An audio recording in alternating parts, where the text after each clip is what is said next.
He swung the sword again, and when he did, Horus's left arm was cut clean off of his body.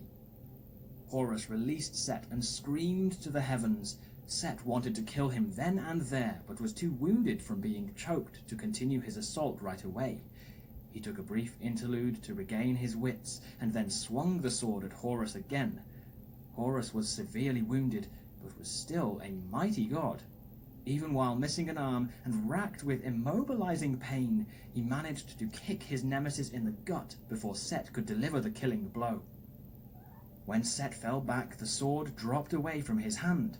Horus picked it up and stabbed down, but Set rolled out of the way, leaving the sword to clank against the marble floor. Set then wrapped around Horus and, from behind, placed a chokehold onto his nephew. No, he is too fast. Horus started to black out, while Set strangled the life away from him. He could hear Set chuckling while he held tightly onto Horus. Horus tried to struggle and break free, but Set only squeezed tighter with every move Horus made. He then let go of his sword, but not because he had lost the battle. He needed a free arm to pry Set's grip away from his throat. The two continued to struggle more, Horus's one arm against both of Set's. When Set began to feel his fingers slip, he knew Horus would break the stranglehold and decided to let go so he could grab the sword that Horus had given up. Set lunged for the sword, but when he went to pick it up, he couldn't. Horus had stepped on the sword after he dropped it, and by the time Set realized that fact, Horus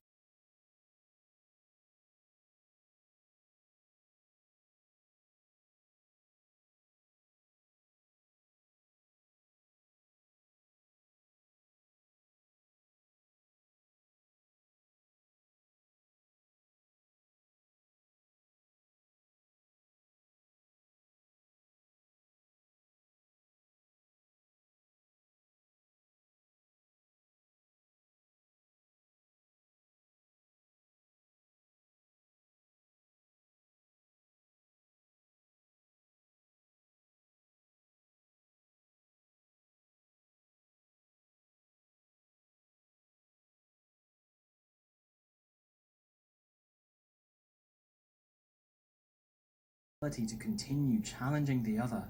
Neither had the mental clarity to plan their next move.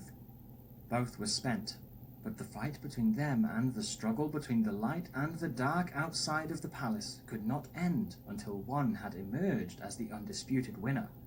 Horus knew that he was going to have to take a chance, so he charged Set again. Set saw Horus rushing with the sword. Without planning, Set charged back at him. Both of the gods were past the point of strategizing. The fight had devolved into force versus force and will versus will. Horus swung the sword, but Set caught his arm and then twirled Horus off of his feet and hurled him into the palace wall. The sword spun in the air, and Set snatched it out of the sky before rushing tip first directly at Horus. Horus was flat against the wall, but not without his own defenses. He curled up his only hand into